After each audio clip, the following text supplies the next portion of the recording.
Untuk pemateri yang kedua nih, ada yang tahu ini? Gue start sebelum mempersilahkan pemateri. Langkah baiknya saya membacakan CV beliau. Beliau bernama Lukman Solihin. Beliau adalah trainer pelatih voli. Beliau sangat berpengalaman dalam melatih fisik dan teknik bola voli bagi pemula, remaja, dan junior. Beliau juga merupakan alumni dari Universitas Yogyakarta, Fakultas Ilmu Keolahragaan Pendidikan Pelatihan Olahraga Bola Voli Angkatan 2004. Dan beliau mendapatkan lisensi pelatih bola voli nasional tingkat C pada tahun 2012 di Semarang. Mari kita sambut pemateri yang kedua kita, Bapak Lukman Solihin. Yuk, terima tepuk tangannya. Halo Pak Lukman. Ya, halo, selamat siang. Assalamualaikum. Waalaikumsalam. Gimana kabarnya nih, Lukman? Alhamdulillah sehat. Oke, baik.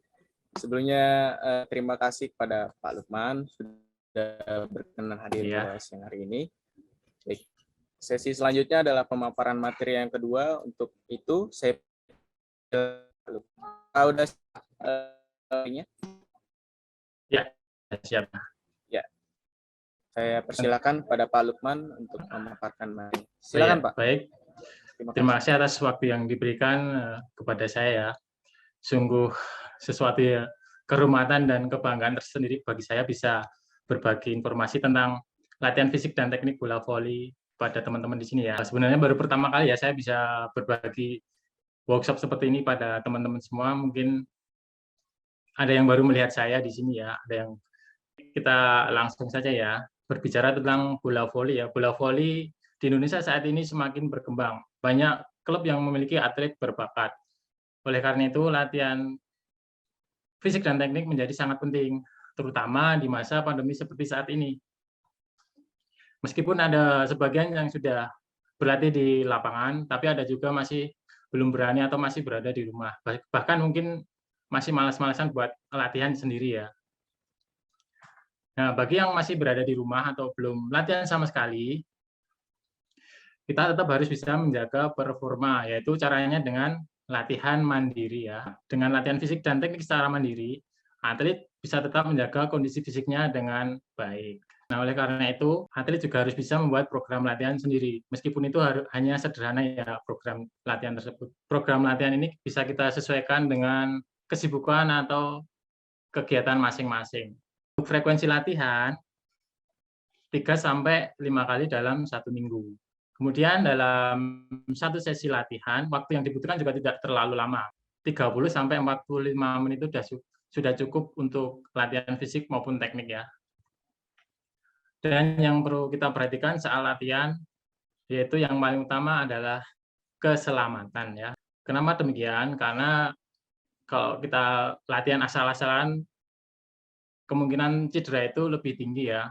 Makanya sebelum memulai latihan, agar kita terhindar dari cedera, kita harus melakukan pemanasan atau warming up terlebih dahulu. Manfaat dari pemanasan itu yaitu untuk memperlancar sirkulasi darah, untuk melemaskan otot-otot yang kaku, kemudian meminimalisir terjadinya cedera. Nah, sebelum membuat pola atau program latihan, ada beberapa komponen latihan fisik yang wajib kita masukkan ke dalam setiap sesi latihan ya. Yang pertama ada kekuatan atau strength, kemudian yang ketiga ada plyometric. Nah, latihan ini mengharuskan kita untuk melompat atau bergerak aktif untuk meningkatkan refleks pergelangan pada kaki ya. Nah, kita bisa melakukan tanpa atau dengan alat bantu. Nah, kalau dengan alat kita bisa melakukannya dengan kotak ya atau plyometric box. Kemudian dengan tali, jump rope atau skipping. Nah, squatting sambil megang bola. Kekelincahan. Nah, kelincahan adalah kemampuan seseorang dalam mengubah arah gerak secara cepat tanpa kehilangan keseimbangan. Semakin bagus kemampuan agility seorang atlet, maka semakin bagus pula kemampuan dalam mengolah fisik khususnya bola voli ya. Jadi kelincahan ini terbagi menjadi 2 jenis, yakni kelincahan umum atau general agility dan khusus special agility.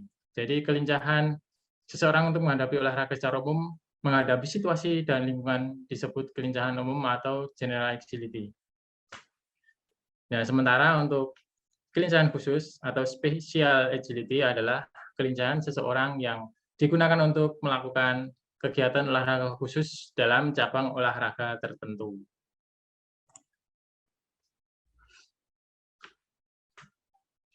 Nah, kelincahan ini banyak sekali manfaatnya ya, yaitu pertama mengkoordinasikan gerak-gerak berganda stimulasi, kemudian melatih sistem pernapasan, memudahkan penguasaan teknik, gerakan efisien, lebih efisien, efektif, dan ekonomis. Jadi,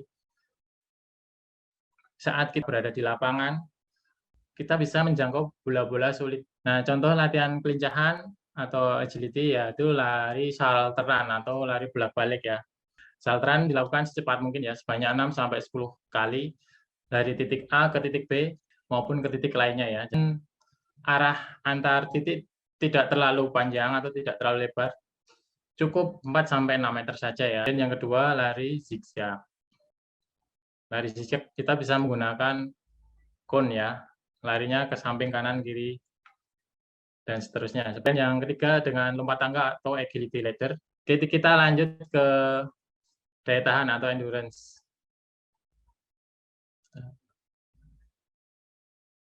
Nah, secara umum pengertian endurance adalah kemampuan seseorang untuk mengerahkan dirinya sendiri dan tetap aktif untuk jangka waktu yang lama.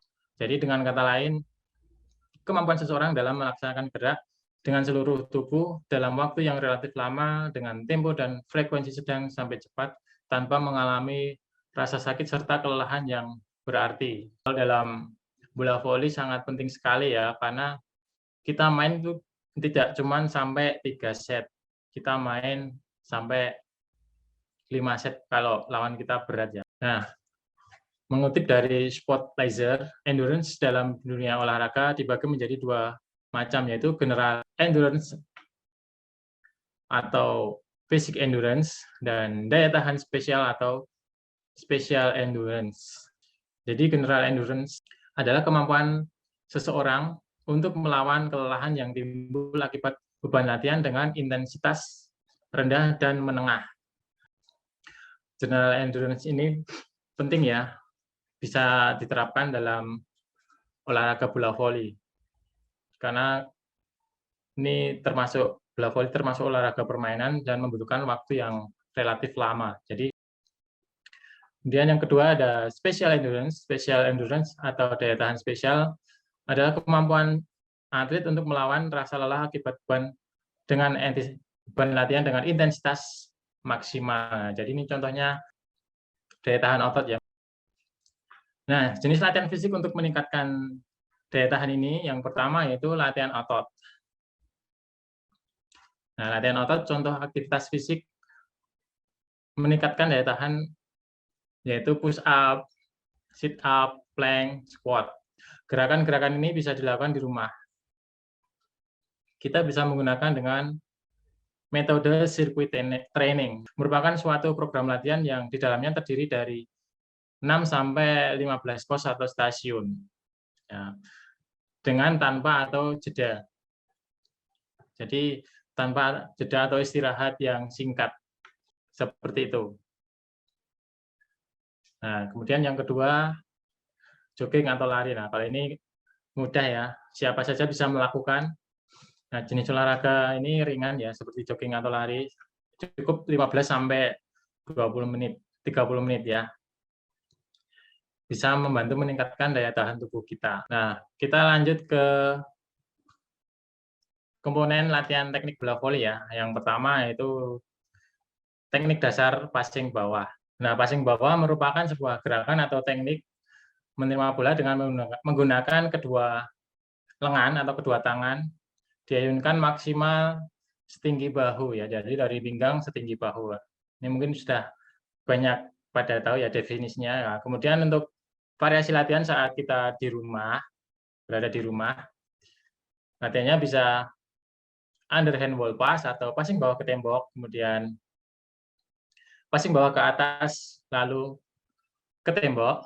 Yang kedua, teknik dasar passing atas. Nah, passing atas merupakan sebuah gerakan atau teknik menerima bola dengan menggunakan kedua tangan atau ruas-ruas jari ya. Jadi telapak tangan tidak mengenai bola. Nah, ini rata-rata bagi pemula masih sulit karena biasanya kalau anak-anak ya, kadang masih mengenai telapak tangan, jadi itu wajar. Untuk spike, merupakan salah satu keterampilan permainan bola voli dengan tujuan untuk menyerang lawan ya. Jadi spike ini bertujuan untuk mendapatkan angka atau poin dengan pukulan yang keras, menukik, dan tajam. Dan yang keempat ada serve atau service. Nah, jadi serve adalah pukulan bola yang dilakukan dari daerah belakang garis lapangan melampaui net ke daerah lawan. Pukulan serve dilakukan pada permulaan dan setelah terjadinya suatu kesalahan. Kemudian blok. Nah, jadi blok ini secara umum definisinya yaitu adalah teknik bertahan ya, yaitu teknik dengan cara merintangi atau menghalangi musuh. Oke, kita lanjut ke atau program latihannya ya. Jadi kalau di sini pola latihan itu saya definisikan sebagai program latihan ya, program latihan. Jadi kita akan membuat contoh program latihan harian bola voli di rumah. Nah, ini yang pertama kita lakukan atau membuat program latihan pada hari Senin ya. Kita membuat program latihan 3 kali seminggu. Ini saya buatkan dalam 1 minggu. Contoh latihannya dalam 1 minggu. Nah, yang pertama kita buat itu seperti ini ya programnya. Yang sederhana saja ya, simple agar kita bisa mudah untuk memahaminya sendiri. Jadi latihan yang pertama kita buat latihan kekuatan dan teknik ya. Contohnya hari Senin, misalnya hari Senin. Waktu 45 menit, kemudian intensitas latihan sedang.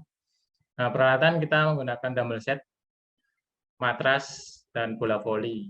Nah, untuk pemanasannya, jogging, sepeda atau gerak dasar senam. Kemudian stretching statis dan dinamis. Kemudian kita masuk ke latihan inti. Untuk fisiknya kita latihan beban dengan dumbbell set. Nah, ini ada dumbbell squat 10 repetisi.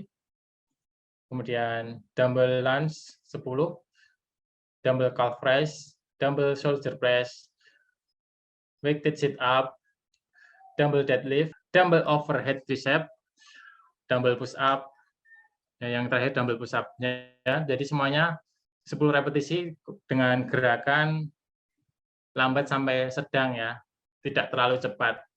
Dan semuanya 3 set. Bagi pemula kita ambil 2-3 set boleh.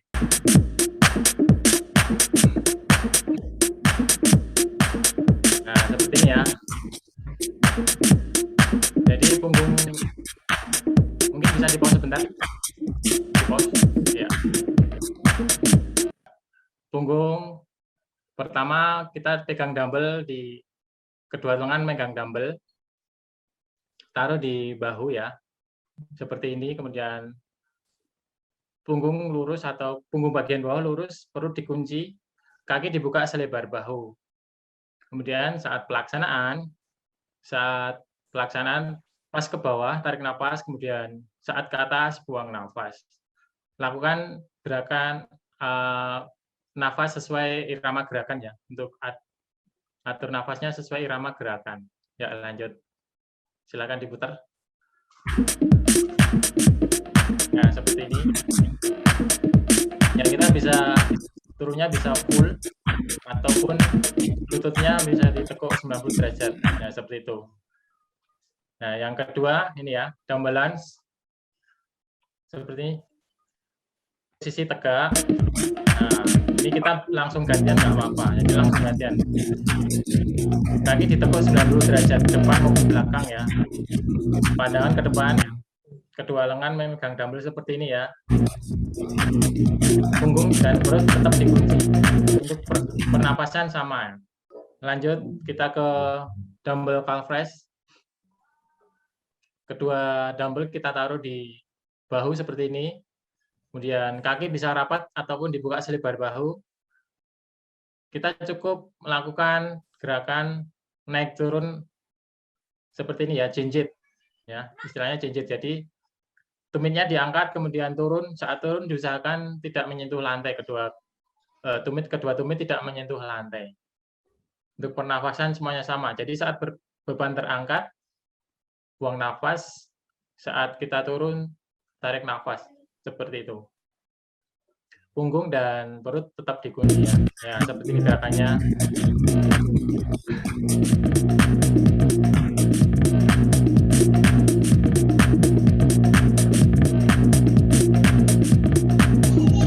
Ya, stop dulu. Ya. Ini kemudian dumbbell shoulder press. Ya, kita berdiri tegak, perut dan punggung selalu dikunci ya.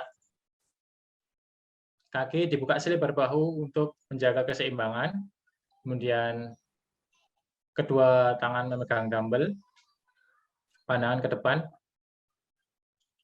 Pelaksanaan saat beban terangkat, buang nafas, saat beban turun, tarik nafas.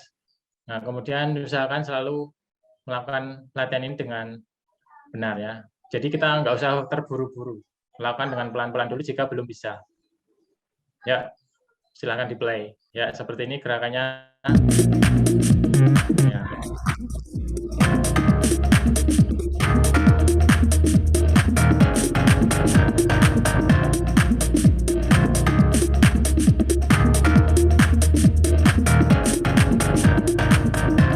Oke, berikutnya ada dumbbell overhead tricep. Jadi seperti ini, memakai satu dumbbell saja ya, biar lebih ringan. Kalau pakai dua itu agak berat. Kita memakai satu dumbbell, kedua tangan lurus seperti ini, kemudian punggung lurus, perut tetap dikunci, kedua kaki dibuka selebar bahu.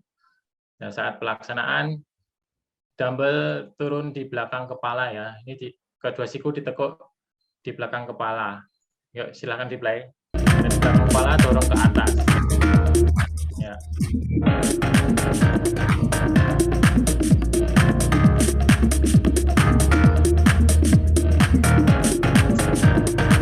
Oke, ya seperti ini. Kemudian berikutnya dumbbell deadlift. Ya, seperti ini gerakannya. Gerakannya mirip gerakan squat. Cuman bedanya kedua tangan lurus ke bawah. Jadi ini tangan kita tidak bergerak, tangan kita tetap pasif. Yang gerak pinggangnya ya, pinggang kita yang bergerak. Oke. Ini rata-rata sudah banyak bisa ya, dumbbell push up cukup memegang dumbbell saja ya. Ya, turun. Ya, kita turun jarak dengan lantai bisa sekitar 1 kepala ya. Bagi yang perempuan, lutut bisa menyentuh matras ya, bisa ditaruh di matras. Kalau bagi yang belum bisa full seperti ini ya. Jadi untuk perempuan bisa knie push up seperti itu. Nah, kemudian weighted sit up. Nah, jadi atau sit up dengan beban. Nah, kita memegang dumbbell 1. Gerakannya seperti sit up pada umumnya ya. Nah, seperti ini ya gerakannya. Jadi saat ke bawah tarik nafas, saat ke atas buang nafas. Oke, kita lanjut ke latihan teknik. Nah, kita latihan teknik bisa sebenarnya bisa divariasikan sendiri ya. Ini saya berikan contohnya passing bawah ke tembok, kemudian passing atas ke tembok, dan spike ke tembok. Nah, kita bisa putar videonya dari passing bawah ke tembok. Pertama passing atas ke tembok, ya, atau overhead ball pass. Yang kedua kemudian passing atas, ya biasa individu. Yang ketiga variasi ya, jadi ke tembok dan ke atas, passing atas ke tembok dan passing atas biasa ya, seperti itu ya. Oke, kemudian untuk passing bawah, nah kita passing bawah biasa atau passing bawah ke atas, ada hand pass. Kemudian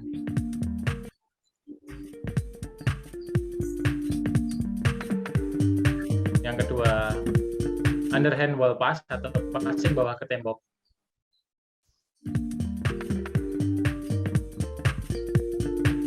Nah, yang ketiga variasi. Dari keduanya tadi kita gabung. Nah, seperti ini. Oke, seperti itu. Kemudian yang satu lagi ada wall spec ya tadi ya. Pergelangan tangan ya, ini untuk melatih pulse-nya. Nah, kita bisa melakukan seperti ini. Yang bagi yang belum bisa langsung, yang sudah bisa langsung, kita bisa langsung memukul terus-menerus tanpa ditangkap lagi bolanya. Seperti itu ya. Pulling down kita bisa melakukannya seperti pemanasan tadi ya, stretching statis dinamis, dan ditambah dengan kelenturan atau flexibility. Kita latihan kekuatan dengan body weight. Jadi tanpa menggunakan alat sama sekali. Jadi kita menggunakan beban tubuh kita sendiri. Nah, jadi kita menggunakan berat tubuh kita sendiri. Ada squat, lunge, calf raises, back push up, sit up, back up, diamond push up, dan push up. Nah, ini nanti ada perbedaannya antara diamond push up dan push up serta back push up. Ya, gerakannya sama ya, seperti tadi. Cuman perbedaannya kita tanpa menggunakan dumbbell. Jadi saat turun tangan kita mengepal ke depan ya, kedua tangan mengepal ke depan. Saat berdiri kedua tangan berada di samping, tetap otot perut dan otot punggung kita kunci. Kedua kaki kita buka selebar bahu. Turun, ya, ditekuk lutut, ditekuk 90 derajat seperti ini. Ya. Untuk pengaturan nafas sama. Saat turun ke bawah ambil napas atau tarik napas, saat berdiri buang napas. Nah, jadi selalu dikunci punggung bagian bawah. Punggung dan perut selalu dikunci. Kemudian untuk lunge, kedua tangan di pinggang, punggung dan perut dikunci. Kemudian kedua kaki dibuka selebar bahu, kanan berada di depan dan bergantian gerakannya. Nah, seperti ini tekuk 90 derajat. Ya, minimal 90 derajat. Atau bisa kemudian yang kaki belakang turun sampai nyentuh lantai atau paling tidak jaraknya satu kepal dengan lantai. Seperti itu. Nah, ya kita bisa melakukannya secara bergantian seperti ini ya. Kemudian kita lanjut ke calf raise, yaitu untuk melatih otot betis ya tadi, seperti yang saya sebutkan tadi, untuk melatih otot betis atau calf. Ini kedua kaki dibuka selebar bahu atau bisa rapat, kedua tangan di pinggang. Gerakannya jinjit ya. Diusahakan kedua tumit tidak menyentuh lantai. Back push up, ini untuk memperkuat otot lengan ya, otot bahu, tricep, bicep, dan forearm. Nah, gerakannya seperti ini, kedua tangan dibuka selebar bahu, kemudian berbentuk huruf V terbalik seperti ini ya, tinggal bergerak seperti push up. Yang bergerak cukup tangan mendorong ke bahu, mengarah ke bawah ya, ke lantai. Ini sebenarnya kelihatannya sepele, tapi kalau dilakukan repetisi atau ulangan 10-15 sudah terasa tuh.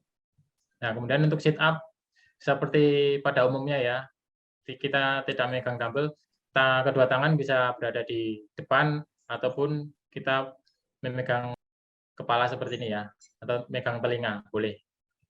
Kedua kaki dibuka ataupun rapat juga boleh.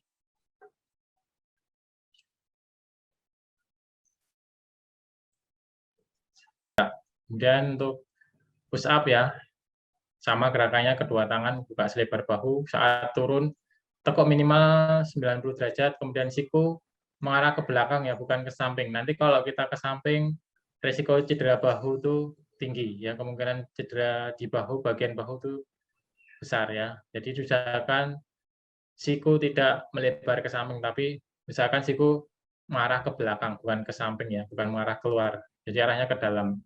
Gerakannya seperti ini. Ya. Yang minimal tekuk 90 derajat. Berikutnya back up. Nah, ini kalau yang belum bisa, kita bisa berpasangan dengan teman ya, dengan teman atau saudara. Ya, diamond push up ini untuk tujuan utama untuk memperkuat otot tricep ya. Jadi kedua tangan rapat seperti ini ya. Ya, gerakannya sama dengan push up. Ya.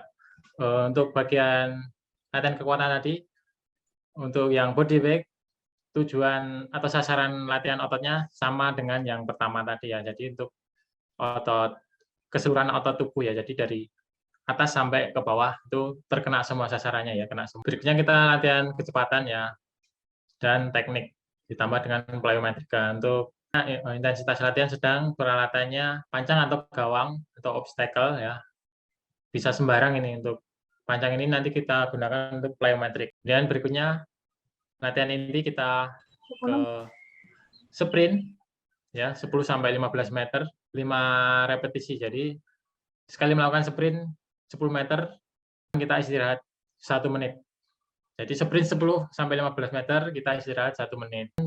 Berikutnya lompat panjang atau lompat gawang. Dan untuk tekniknya kita bisa sama seperti yang di hari sebelumnya, atau kita bicarakan juga boleh. Kita lanjut ke berikutnya, latihan hari Jumat ya. Kita latihan komponen fisiknya ada 2, daya tahan dan kelincah ya. Pemanasan sama ya, warming up-nya. Kemudian untuk latihan intinya kita masuk ke latihan kelincahan. Salteran kita pakai 4 meter saja ya. Kemudian satu kali melakukan 15 sampai 20 detik. Jadi sampai 3 set selesai, kita istirahat sekitar 3 sampai 5 menit baru kita lanjut ke latihan daya tahan dengan menggunakan metode circuit training. Ada squat jump, lunges, push up, plank, tuck jump atau lompat dada, diamond push up, sit up, back push up ya. Masing-masing 30 detik. Ada 9 pos ya, ini saya buat 9 pos. 1 putaran sampai 9 gerakan ini baru istirahat sekitar 2 sampai 3 menit. Diulangi sampai selesai. Kita bisa 3 sampai 4 set. Ya, semoga dari sini teman-teman bisa mengenal bentuk-bentuk latihan fisik itu apa saja. Sebenarnya banyak sekali sih latihannya. Nggak cuma ini aja ya. Oke, untuk latihan teknik sama ya. Program latihan ini harus kita buat dengan direncanakan dan sistematis ya, tujuannya agar kita memperoleh kebugaran dan juga kita bisa untuk memperoleh prestasi juga ya. Diharapkan setelah teman-teman bisa membuat program latihan sendiri, teman-teman tidak bingung lagi mau latihan fisik di rumah, mau latihan fisik dan teknik di rumah ya. Kita sudah bisa membuat program latihan sendiri, kita bisa mengaplikasikannya sendiri, tinggal diri kita sendiri gimana mau memulainya ya. Yang terpenting itu adalah bagaimana kita mau memulainya. Kalau kita tidak ada niat, nggak akan mulai-mulai. Kalau kita tidak ada kesungguhan, tidak akan mulai-mulai kapan mau berlatihnya.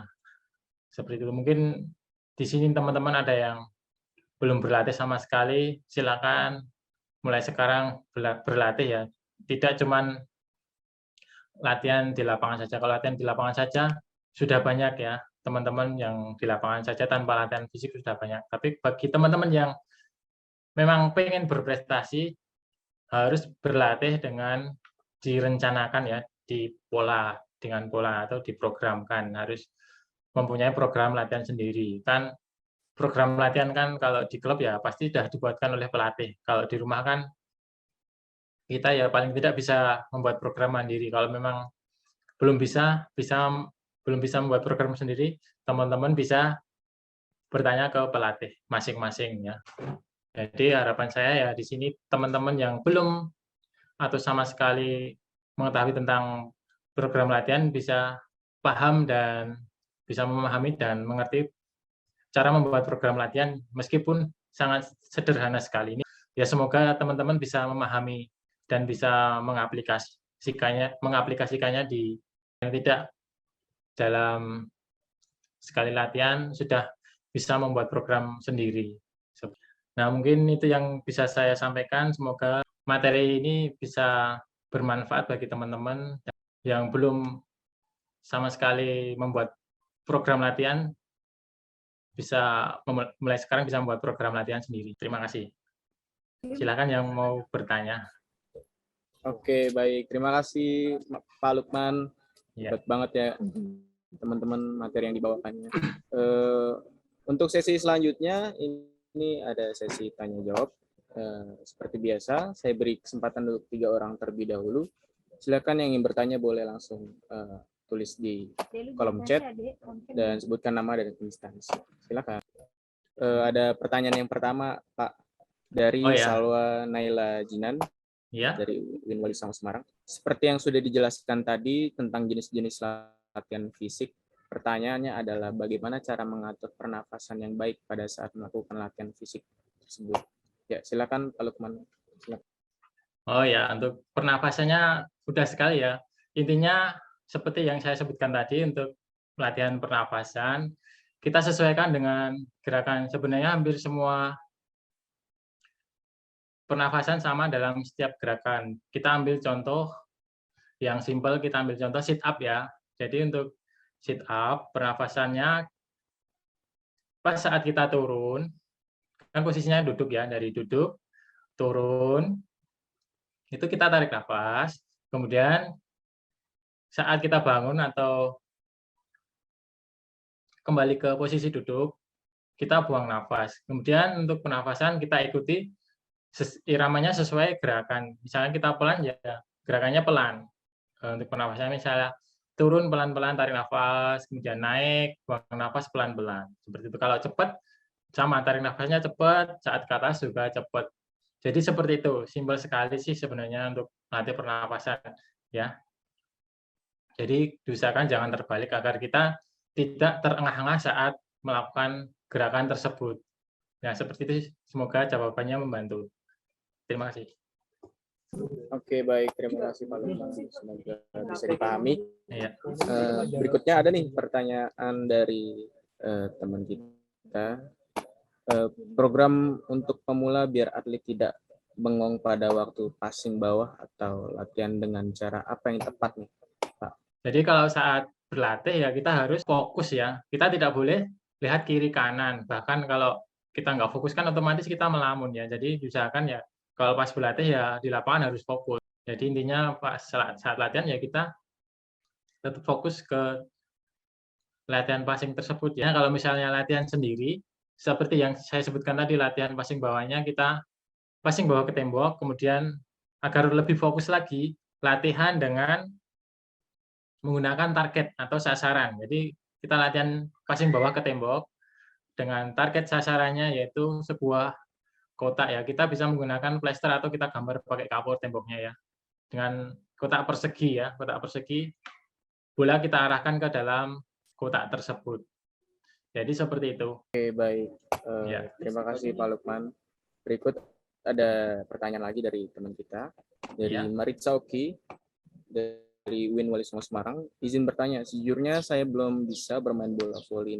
Nah, bagaimana nih tipsnya ini latihan voli buat pemula dan gimana caranya menumbuhkan rasa semangat berolahraga di era pandemi ini? Terima kasih. Silakan Pak Lukman. Oh ya, baik. Tips agar kita dan mau berlatih bola voli, yang pertama kita seringlah untuk menonton pertandingan bola voli bisa di YouTube ataupun di media sosial lainnya ya. Kemudian paling tidak kita punya bola satu, di rumah punya bola satu ya. Dan kita yang pertama harus senang dengan bola voli tersebut. Kalau kita tidak senang dengan bola voli tersebut, akan susah ya untuk kita memulainya. Yang penting kita yang pertama itu niat dulu. Niat untuk kita mau berlatih bola voli. Ya kita yang pertama latihan teknik dulu. Kalau fisik itu kita bisa menyusul ya. Kita yang pertama kuasai teknik dasar dulu ya. Dan kita kenal dulu teknik dasar dulu, kemudian ya kalau mau belajar bisa kita belajar tentang sejarah bola voli dulu. Nanti kalau udah tahu mungkin sejarahnya bagaimana, sejarah bola voli itu seperti apa, awal mula terciptanya bola voli itu seperti apa, mungkin akan bisa lebih mengetahui dan kita lebih bersemangat dan menyenangi olahraga bola voli ini. Jadi seperti itu. Kemudian tips latihannya untuk pemula kita latihan teknik dasar dulu. Kita yang paling penting dulu, teknik dasar passing bawah. Nah, kalau kita sudah menguasai teknik dasar passing bawah, otomatis nanti kita sudah bisa bermain. Meskipun belum bisa memukul, kita masih bisa bermain. Ya, dan yang kedua, kemudian kita latihan servis. Nah, kalau kita latihan servis, otomatis nanti untuk smash kita bisa menyusul latihannya. Nah, untuk latihan untuk pemula, passing bawahnya bisa ke tembok dulu, ya. Kemudian untuk pelaksanaannya bisa dilempar, kemudian dipasing, ditangkap, dilempar, dipasing, ditangkap. Nah, fokus ke teknik dasar passing bawah terlebih dahulu. Ya kalau bisa sih bisa berpasangan dengan teman ya. Kalau cuman sendiri mungkin agak kesulitan. Cuman kalau di rumah, kalau misalnya masih ragu bisa sama saudara, orang tua, atau kakak. Seperti itu. Pokoknya kerabat yang ada di rumah. Ya, agar semangat ya seperti itu tadi ya, seperti yang saya sebutkan. Bisa kita menonton tentang permainan-permainan bola voli, mulai dari permainannya, pertandingannya, kemudian teknik-tekniknya kita bisa mencontohnya. Apalagi kalau mau bisa menonton yang animasi juga ada. Jadi itu bisa menumbuhkan rasa semangat buat kita ya. Apalagi saya aja juga sering nonton yang animasi itu akan menimbulkan efek motivasi bagi kita untuk bisa terus bermain bola voli, bisa aktif bermain bola voli. Oke, baik. Semoga bisa dipahami. Untuk pertanyaan selanjutnya dari Dimas Saprianto, di Untan Pontianak. Izin bertanya, untuk pemula yang ingin latihan seperti jogging atau lari, lebih baik targetnya itu waktu atau jarak? Oke, untuk pemula yang mau berlatih lari, kita targetnya ke jarak ya, nggak usah waktu ya. Ya, kita kan cuma lari ya, bukan sprint. Kalau lari kita otomatis untuk melatih daya tahan ya, kita target ke jarak dulu nggak apa-apa, nanti waktu menyusul. Jadi kalau kita misalnya udah jarak itu, misalnya kita lari keliling lapangan, satu putaran kita bisa 5 putaran. Nah, nanti kita hitung dalam 5 putaran itu kita dapat berapa menit. Misalnya 5 putaran jogging di lapangan di lintasan atletik, lari di lintasan atletik kita dapat 13 menit. Misalnya seperti itu ya. Nah, jadi nanti kita targetkan kalau misalnya udah terbiasa, larinya udah terbiasa, lari 13 menit tadi, 5 putaran dalam lintasan terbiasa udah 13 menit. Nah, kemudian kita baru menargetkan waktu. Jadi waktunya misalnya kita target 5 putaran, kita harus bisa 10 menit. Nah, jadi target putarannya dalam satu kali putaran 400 meter itu kita bisa mentargetkan antara sekitar 2 menitan satu putarannya. Nanti bisa kita target sampai waktu yang diinginkan. Jadi seperti itu. Jadi yang pertama kita tidak ke target waktu ya. Jadi kita kuasai dulu dalam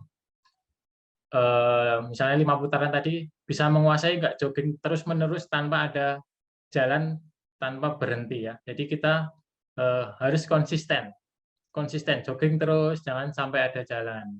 Kalau masih ada jalan, nah makanya kita belum bisa menargetkan waktu.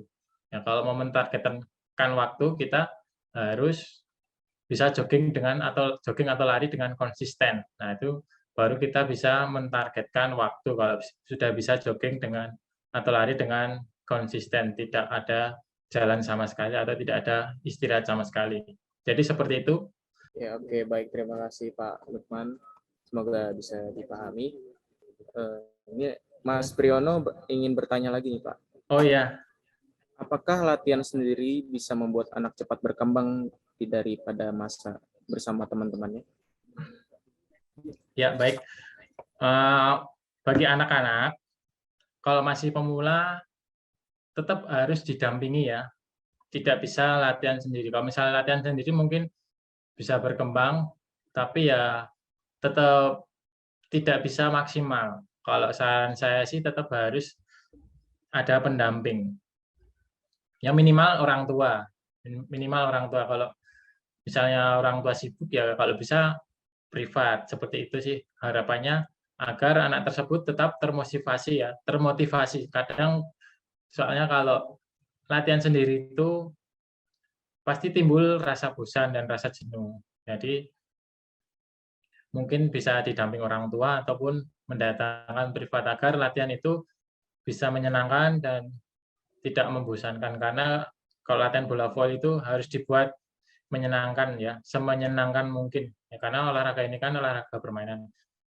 Kemudian untuk tekniknya juga bisa divariasikan, bisa dikembangkan lagi. Jadi kalau anak-anak kan paling latihannya cuma yang didapat itu aja. Mungkin kalau pengen bisa berkembang ya tetap harus ada pendamping atau pelatih pribadi. Kalau misalnya sendiri, kalau sama teman-temannya, kalau tidak ada pelatih juga tetap kurang berkembang dengan maksimal. Tetap harus ada pelatihnya. Ya kuncinya sih semuanya harus ada pelatih atau pendamping. Ya kalau untuk mau jadi atlet harus ada pelatihnya. Kuncinya ada pelatihnya. Ya di situ ya. Jadi kuncinya ada pelatihnya. Kalau latihan sendiri kurang berkembang, kecuali memang sudah senior itu beda lagi. Kalau masih pemula atau remaja ataupun junior tetap harus didampingi oleh pelatih ya. Kalau di rumah kan bisa, kalau dalam kondisi saat ini bisa online. Kalau misalnya mendatangkan pelatih kan bisa tetap menerapkan protokol kesehatan. Jadi seperti itu jawabannya. Ya, baik, semoga bisa membantu. Untuk pertanyaan selanjutnya, ini ada 2 pertanyaan lagi. Kita cukupkan untuk 2 pertanyaan ini.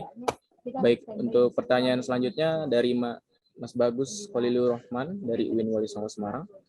Izin bertanya, apakah benar latihan beban bagi atlet, khususnya bola voli, itu menghambat pertumbuhan tinggi badan pada atlet?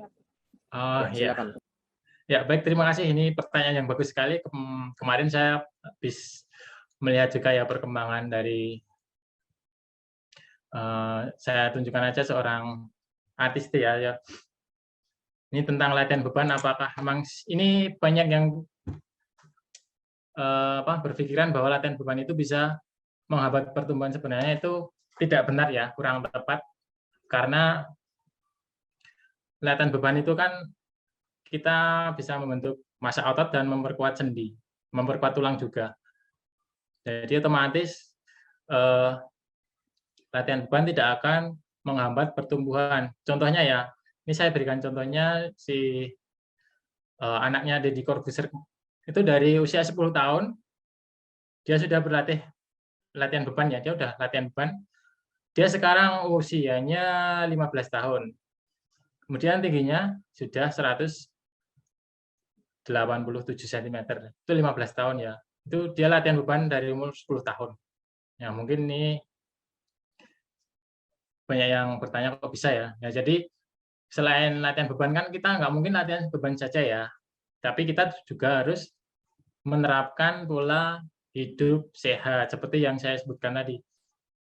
Kita harus menerapkan pola hidup sehat dengan makanan yang bergizi, istirahat yang cukup, kemudian tidak merokok ya. Nah, kalau semuanya itu tercukupi, insya Allah masa pertumbuhan tidak terhambat. Apalagi anak tersebut masih dalam masa pertumbuhan, otomatis tidak akan terhambat masa pertumbuhannya. Jadi itu kalau menurut saya sih kurang tepat ya.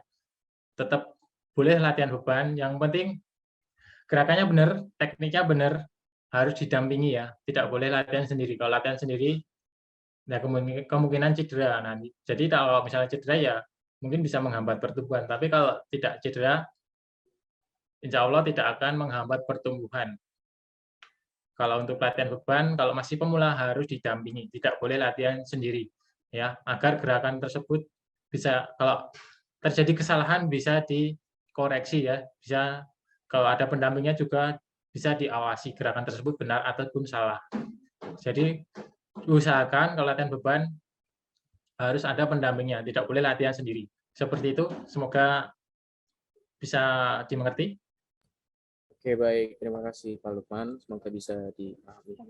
Baik, untuk pertanyaan terakhir dari Mas Farhan Nur Aziz dari UIN Wali Songo Semarang. Mau tanya, Kak, apakah ada asupan tambahan yang dibutuhkan untuk mendapatkan hasil dan performa yang lebih maksimal? Mungkin yang biasa dikonsumsi Pak Lukman dan tim ini seperti apa? Terima kasih. Ya. Untuk asupan makanan ya, yang penting kita gizi seimbang ya, kita menerapkan pola hidup sehat dengan gizi seimbang. Kita harus seimbang. Kemudian misalnya kita makan karbohidrat, protein, serat, air itu harus seimbang. Dan untuk agar kita bisa mengetahui kebutuhan kalori kita untuk menjaga performa kita bisa menghitung kalori, kita menggunakan TDEE kalkulator. Nah, mungkin bisa dicatat ya, kita bisa menggunakan TDEE kalkulator. Jadi kita bisa mengetahui berapa banyak kebutuhan kalori yang dibutuhkan oleh kita sebagai atlet. Itu nanti kita akan mengetahui itu nggak cuma atlet aja ya. Siapa saja bisa menghitung kebutuhan kalori kita menggunakan TDEE kalkulator tersebut. Silakan bisa dicek ya, bisa dicek menggunakan TDEE kalkulator dan kita bisa menghitung kebutuhan kalori harian kita juga bisa dari situ. Kemudian nanti kita gabungan dengan aplikasi di Fat Secret. Silakan itu nanti kalian buka, teman-teman bisa membukanya di situ. Jadi yang jelas untuk suplemen atau asupan nutrisinya, yang penting kita menerapkan pola hidup sehat dengan makanan gizi seimbang. Jadi tidak ada suplemen-suplemen khusus, itu tidak ada. Yang penting bisa minum, kalau mau kuat atau apa, tidak perlu yang aneh-aneh. Kita cukup menerapkan pola hidup sehat. Kemudian ya seperti yang saya bilang tadi ya, makanan dengan gizi seimbang, istirahat teratur atau istirahat cukup, kemudian tidak merokok. Nah, kuncinya di situ. Itu pasti nanti kondisi fisiknya atau performanya bisa terjaga dengan baik. Ya, intinya di situ kuncinya, menerapkan pola hidup sehat dengan makanan pola makan dengan makanan gizi seimbang, istirahat yang cukup atau istirahat teratur, kemudian tidak merokok. Itu jawabannya ya. Oke, baik. Terima kasih Pak Lukman. Semoga dapat dipahami oleh teman-teman semua. Oke, baik. Sesi tanya jawab kita sudah cukup. Saya harap teman-teman semua dapat memahami dengan baik. Untuk itu, saya ingin